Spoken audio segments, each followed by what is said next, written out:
आपका स्वागत है मेरे इन द एग्ज़ाम चैनल पर।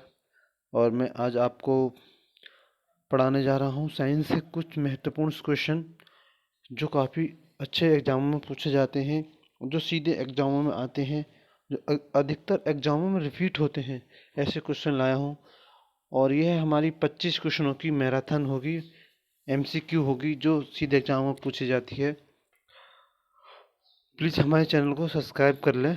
आज साइंस से MCQ और एग्ज़ाम यूपी लेखपाल, railway, UP police, SSC, CHSL, CISF, constable और ट्रेडमैन के लिए काफ़ी अच्छी साबित रहेगी ये वीडियो हमारी।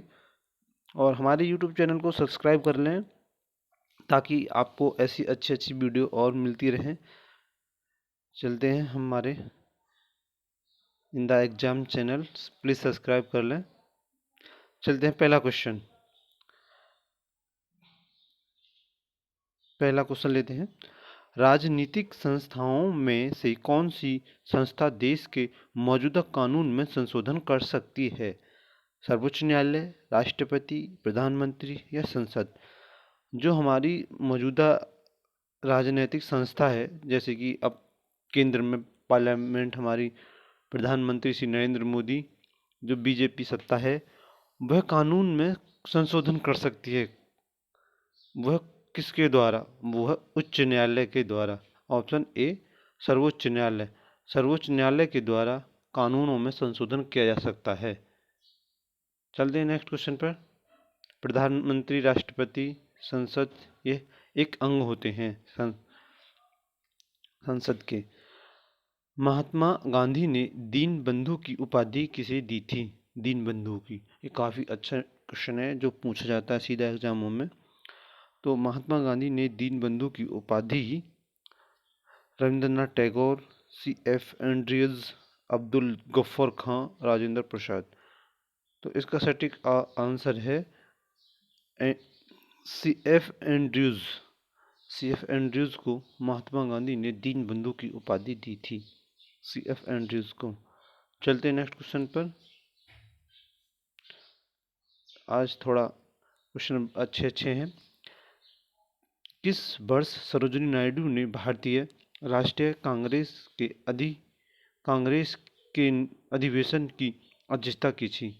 जो सरोजिनी नायडू थी, प्रथम कांग्रेस महिला थी जिन्होंने कांग्रेस अधिवेशन में भाग लिया, प्रथम महिला, और वह अध्यक्षता भी की, उन्होंने की थी 1925 में। सरोजिनी नायडू ने कांग्रेस अध्यक्ष अधिवेशन में, लाहौर अधिवेशन में पहली बार अध्यक्षता की थी 1925 में। चलते नेक्स्ट क्वेश्चन पर। निम्न में कौन भारत में मौद्रिक नीति तैयार करता है? जो भारत की जो मुद्रा नीति होती है वो कौन तैयार करता है? भारतीय रिजर्व बैंक, नीति आयोग, वित्त आयोग या संसद? इसका सटीक आंसर है भारतीय रिजर्व बैंक, RBI। RBI 1935 में इसकी स्थापना हुई। इसका मुख्यालय मुंबई में है और इसके रुपए पर एक रुपए का चिन्ह होता है जिसपे एक खजूर का सा निशान होता है, चिन्ह होता है। RBI ही सभी बैंकों का दाता कहा जाता है और जो मौद्रिक नीति तैयार करती है वो RBI ही तैयार करती है।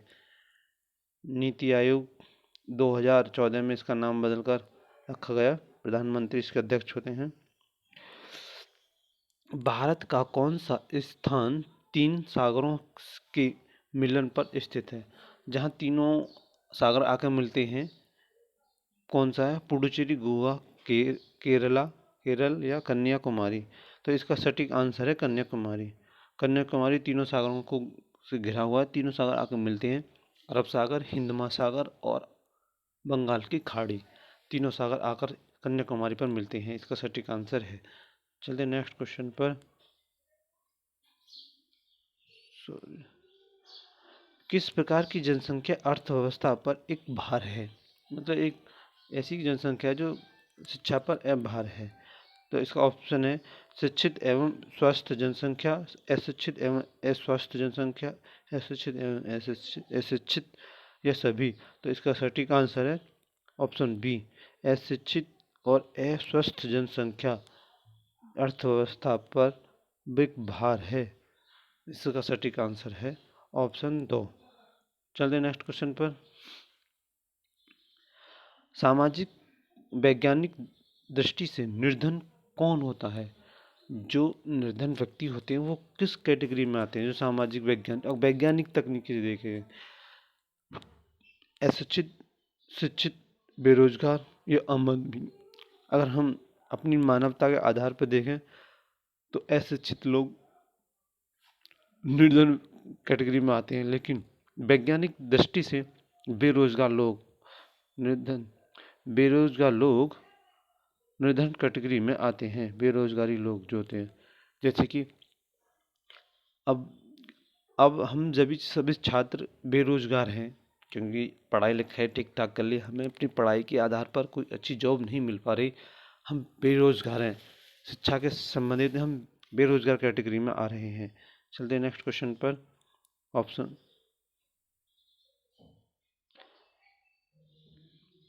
महिलाओं को सबसे पहले मताधिकार किस देश ने दिलाया था? जो वोट डालने का अधिकार है वो सबसे पहले किस देश ने दिलाया था?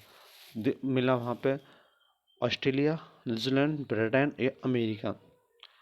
तो इसका सटीक आंसर है न्यूजीलैंड। आप अपना निशान चुनते रहें और बताते रहें मेरे से पहले ही। तो इसका आंसर है न्यूजीलैंड। वोट महिलाओं के लिए वोट डालने का अधिकार सबसे पहले दिया गया था। Next question.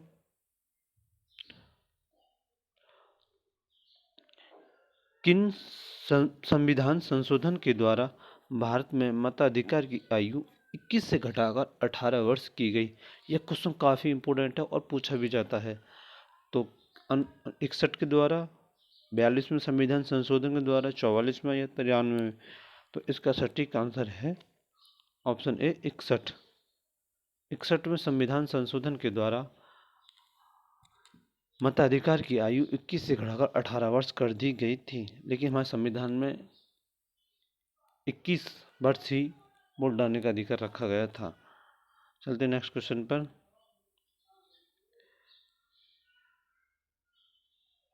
यह किसने कहा था कि जब रोम जल रहा था तो रोम का कौन सा शासक बांसुरी बजा रहा था? Caesar, Augustus, Nero, Justinian? तो इसका सटीक आंसर है नीरो। नीरो, बताओ।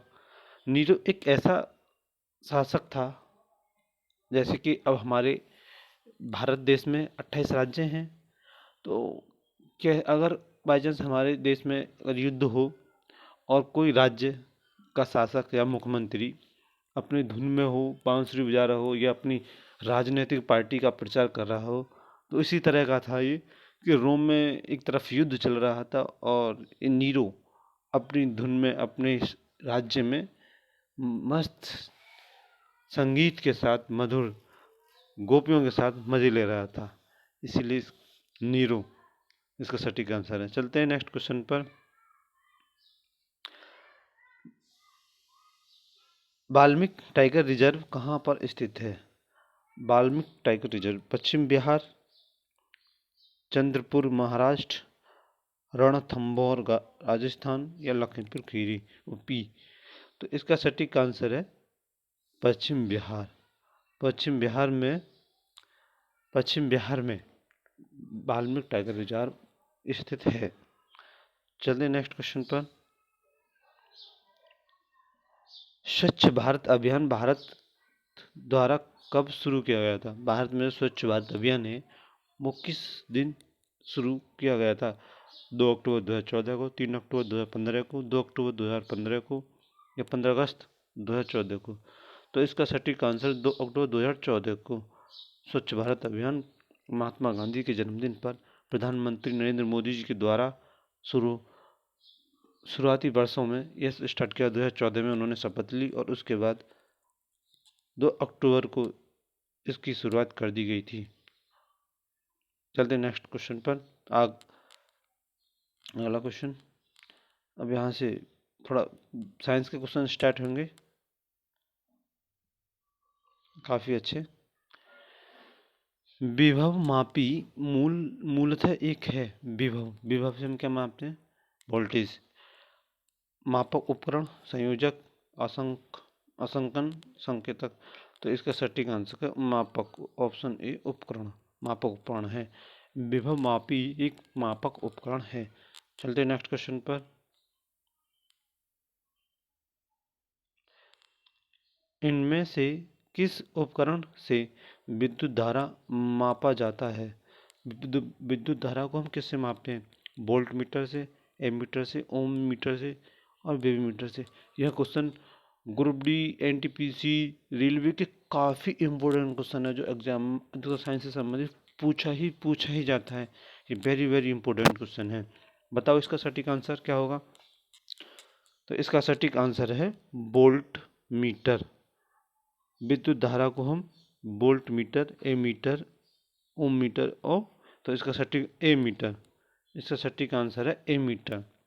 ए मीटर से विद्युत धारा का मापा जाता है। इसका सटीक आंसर ए मीटर, ऑप्शन 2। वोल्ट मीटर नहीं है इसका गलत आंसर है। Next question. निम्नलिखित में से कौन नॉन फेस धातु नहीं है? नॉन फेस या नॉन मेटल धातु नहीं है। कोबाल्ट, एल्युमिनियम, निकेल, लोहा।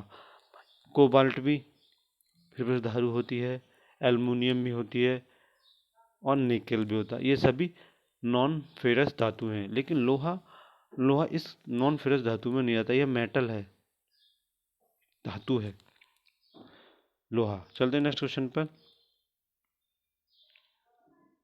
मल्टीमीटर में होता है, जो मल्टीमीटर होता है मीटर दूरी नापने वाला, उसमें क्या होता है? करंट, ओम मीटर, वोल्ट मीटर और ओम मीटर, वोल्ट मीटर और करंट मीटर, या वोल्ट मीटर भी होता है, करंट मीटर भी, ओम मीटर भी। तो इसका सटीक आंसर है ऑप्शन 4, तीनों होते हैं। वोल्ट मीटर, करंट मीटर, ओम मीटर, इसमें तीनों होते हैं। चलिए नेक्स्ट क्वेश्चन पर।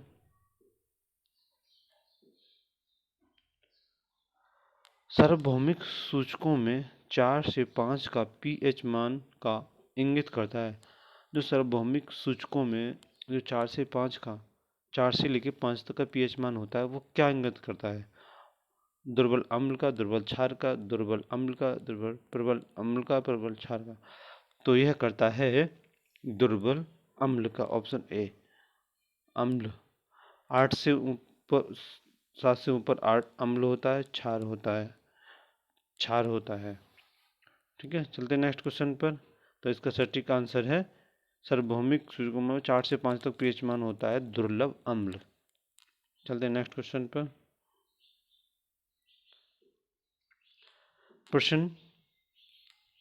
किसका पीएच मान कागज के प्रत्यक्ष प्रयोग में पता नहीं लगाया जा सकता? जो किसका होता है, जैसे स्याही, पानी, ठोस कार्बन डाइऑक्साइड और जूस। तो किसका पीएच मान हम नहीं लगा सकते? स्याही का लगा सकते हैं, पानी का भी लग सकता है, जूस का भी लगता है, लेकिन ठोस ठोस का सोडियम कार्बोनेट, इसका हम पीएच मान नहीं निकाल सकते। ठोस सोडियम कार्बोनेट का पीएच मान हम नहीं निकाल सकते। चलते हैं नेक्स्ट क्वेश्चन पर।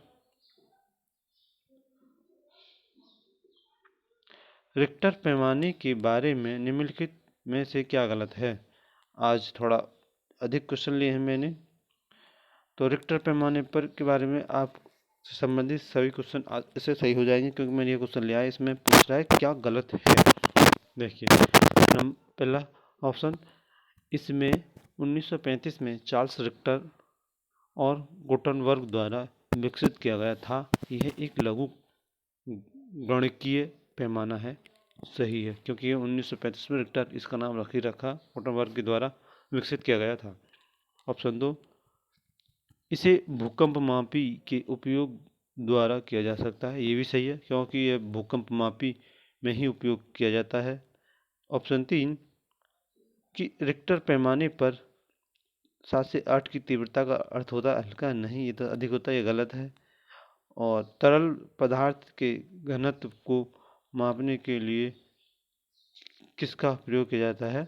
तो रिक्टर पैमाने पर अगर हम किसी तरह चीज़ का पदार्थ को ज़मीन के अंदर डाल के उसका प्रयोग करते हैं तो इसका सटीक आंसर है कौन सा नहीं है, तो ऑप्शन 3 ये गलत है, तो इसका आंसर होगा यही। चलते हैं नेक्स्ट क्वेश्चन पर। ऑप्शन 3 इसका गलत आंसर है, हमने गलत ही पूछा है। ठीक है, चलते हैं नेक्स्ट क्वेश्चन पर। यदि किसी नमक का पीएच मान 14 है तो वह नमक होगा कैसा? प्लीज़ मेरे चैनल को सब्सक्राइब कर लें ताकि ऐसे एमसीक्यू क्वेश्चन मैं आपके लिए लाता रहूं, अच्छे अच्छे छांट कर, बहुत जो सीधे एग्जाम में पूछे जाते हैं। प्लीज़ लाइक करें और हो सके तो शेयर करें मेरी वीडियो को ताकि मुझे अच्छा कमेंट करें। तो पीएच मान होता है 14। यदि किसी नमक का पीएच मान 14 है तो वह कैसा होगा नमक? कमजोर एसिड और कमजोर बेस, कमजोर एसिड और शुष्क बेस, शुष्क एसिड और कमजोर बेस, शुष्क एसिड और शुष्क बेस। तो इसका होगा शुष्क एसिड और कमजोर बेस। ऑप्शन 3, ऑप्शन 3 इसका सटीक आंसर होगा। शुष्क मतलब कठोर एसिड होगा और कमजोर बेस होगा इसका। चलते हैं नेक्स्ट क्वेश्चन पर। मध्यवर्ती तरल अवस्था से गुजरे बिना एक पदार्थ का ठोस अवस्था से गैस अवस्था में परिवर्तन क्या कहलाता है? मतलब एक तरल चीज किसी ठोस अवस्था में बदल जाती है तो उसे क्या बोलते हैं? ऊर्ध्वतापन, बाष्पीकरण, संघनन या परिसमापन। तो इसका सही आंसर है संघनन। संघनन की क्रिया के द्वारा ही तो वाष्प का बर्फ में परिवर्तन होता है, संघनन की क्रिया के दौरान। वाष्पीकरण ऊर्ध्वतापन ये नहीं हो सकते। ऑप्शन 3 इसका सही आंसर है। चलते हैं नेक्स्ट क्वेश्चन पर। दी गई भौतिक केल्विन राशियों में से क्या सापेक्ष राशि नहीं है? केल्विन की समय, त्वरण, वेग, दूरी। समय, त्वरण, वेग, दूरी। समय, त्वरण, वेग ये केल्विन की राशि नहीं है, इनमें से कौन? तो केल्विन की समय, वेग, वेग नहीं है, वेग नहीं है, त्वरण, समय, दूरी ये सभी केल्विन की राशि है। चलते हैं नेक्स्ट क्वेश्चन पर। ठीक है, नहीं पूछा है उसमें। द्रव के ठोस में परिवर्तन की प्रक्रिया को क्या कहते हैं? बताइए। हिमीकरण। ऑप्शन ए, ऑप्शन 4 हिमीकरण। ठोस को द्रव को ठोस में मैंने बताया था पीछे भी कि द्रव का ठोस में परिवर्तन हिमीकरण कहलाता है। चलते हैं। ऊर्ध्वाधर संघनन क्रिया के द्वारा होता है। निम्न में से किस युग की इकाइयाँ समान नहीं होती? किसकी समान नहीं होती? चाल वेग की, ऊर्जा, कार्य ऊर्जा की, दूरी और विस्थापन की, बल और दबाव की।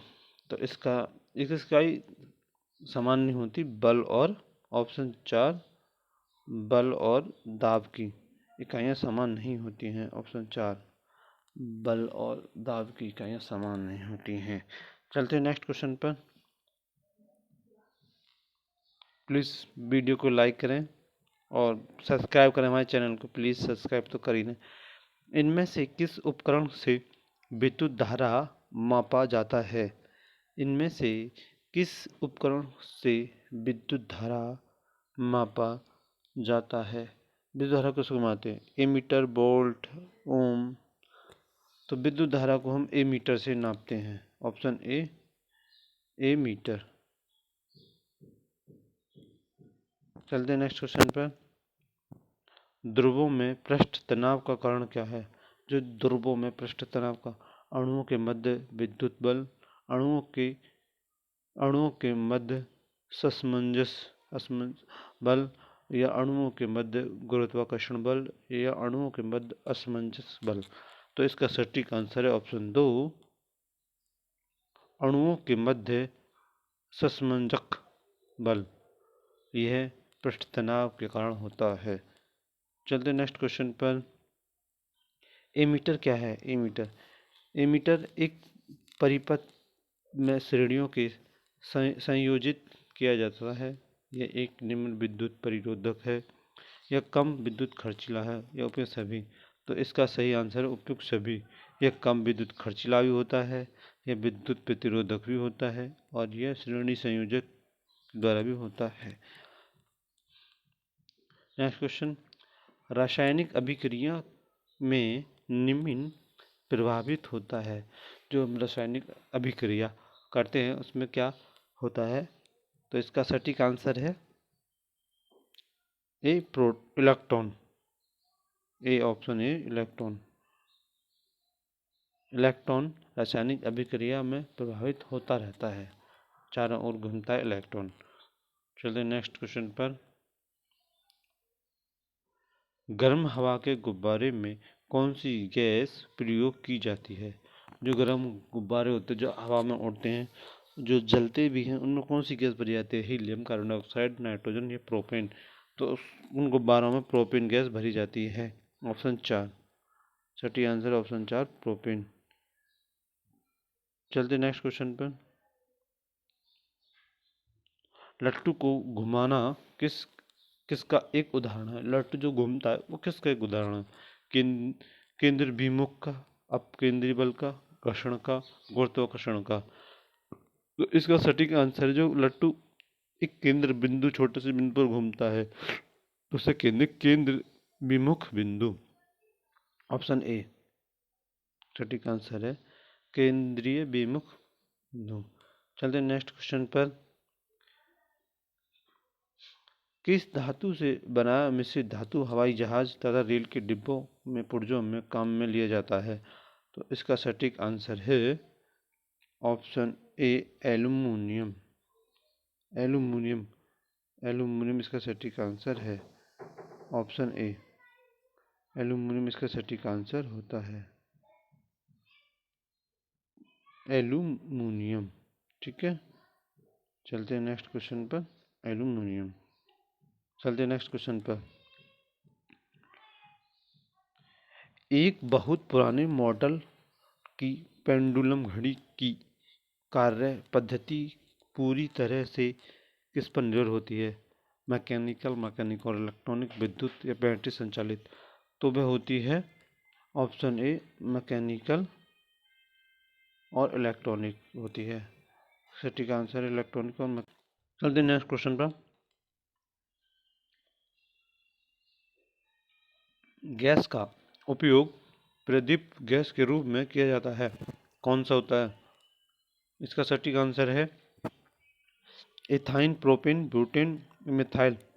तो गैस के लिए जो प्रदीप जलाने के लिए रूप में प्रयोग हो जाता है तो वह है प्रोपेन। प्रोपेन का प्रयोग किया जाता है। ब्यूटेन, प्रोपेन ये गैस होती हैं, जलाने के लिए काम में आती हैं। चलते नेक्स्ट क्वेश्चन पर।